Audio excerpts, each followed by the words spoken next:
এই বছর আর কোনোভাবেই আনোয়ার আলী হয়তো ফুটবল খেলতে পারবে না কোনো ক্লাবের হয়ে, এবং তার সাথে ইস্ট বেঙ্গলও ট্রান্সফার ব্যান্ডের মুখে পড়তে পারে। তার সাথে দিল্লি এফসিও বড় সড়ো ট্রান্সফার ব্যান্ডের মুখে পড়তে চলেছে, এবং উল্টো দিকে মোহনবাগানের ফায়দা হতে পারে 20 থেকে 21 কোটি টাকা। এটা কি সত্যি? চলো সত্যিকারের কথা বলে নেওয়া যাক আজকের এই পিএসসির মিটিংয়ে নিয়ে।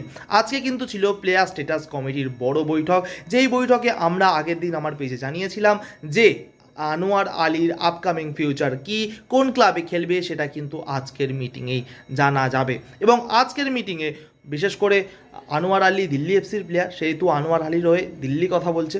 দিল্লি কি বলছে? দিল্লি বলছে আনোয়ার আলীকে পুরোপুরি ফ্রি করে দেওয়া হোক, আনোয়ার আলী যাতে এখন দিল্লি এফসিতে সাইন করতে পারে, এবং তারপরে যাতে আনোয়ার আলী দিল্লি থেকে সরাসরি ইস্ট বেঙ্গলে চলে যেতে পারে এবং ফুটবলটা কন্টিনিউ করতে পারে।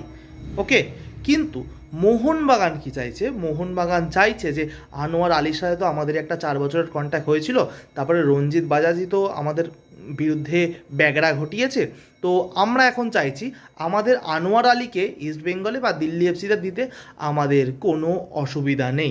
মোহনবাগান বলছে আমাদের কোনো অসুবিধা নেই, কিন্তু মোহনবাগান একটা অ্যামাউন্ট দাবি করছে, যে অ্যামাউন্টটা প্রাপ্য মোহনবাগানের, সেই অ্যামাউন্টটা তারা তাদের লয়ারের সাথে কথা বলে দাবি করছে, সেটা 20 থেকে 21 কোটি টাকা।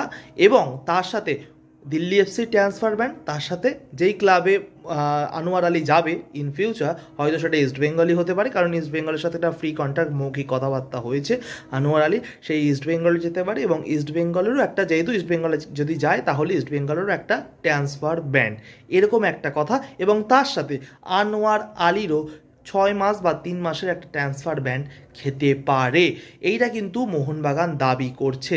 এবার পুরোপুরি ব্যাপারটা প্লেয়ার স্ট্যাটাস কমিটির ওপর। প্লেয়ার স্ট্যাটাস কমিটি কি করবে? দেখো, আমি এবার চলে আসি আনোয়ার আলীর কথায়। আনোয়ার আলী যে প্লেয়ারটা কয়েক বছর আগে তার হার্টের সমস্যার জন্য পুরোপুরি হাত জোর করে সোশ্যাল মিডিয়াতে কান্নাকাটি করছিল যে আমাকে খেলার সুযোগ দাও, আমি খেলতে পারবো।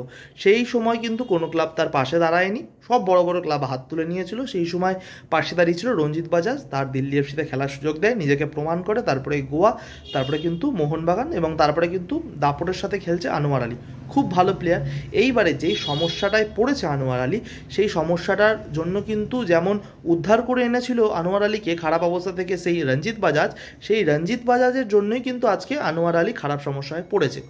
রঞ্জিত বাজাজ কী করছে? রঞ্জিত বাজাজ তো মোটামুটি তাকে তৈরি করে পাঠিয়ে দিয়েছে ভালো জায়গায়, ভালো অবস্থায় চলছিল, মোহনবাগানে ভালোই খেলছিল, কিন্তু হঠাৎ করেই রঞ্জিত বাজাজ দাবি করছে যে এখানে খেলবে না।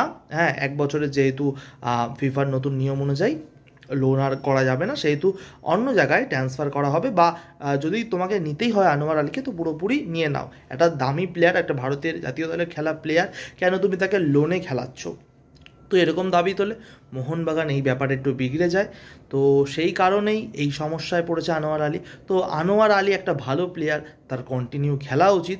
তার কন্টিনিউ না খেললে আমরা একটা বড় সড়ো প্লেয়ার হারাবো জাতীয় দল থেকে।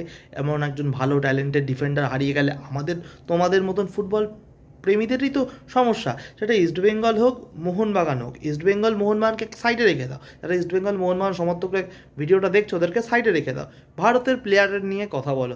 আমাদের ফিফা র্যাঙ্কিং কত পেছনে বলো তো? এবারে এরকম প্লেয়ার যদি আমরা ব্যান খাইয়ে বসিয়ে দিই তাহলে তো আমাদের নিজেদেরই সমস্যা।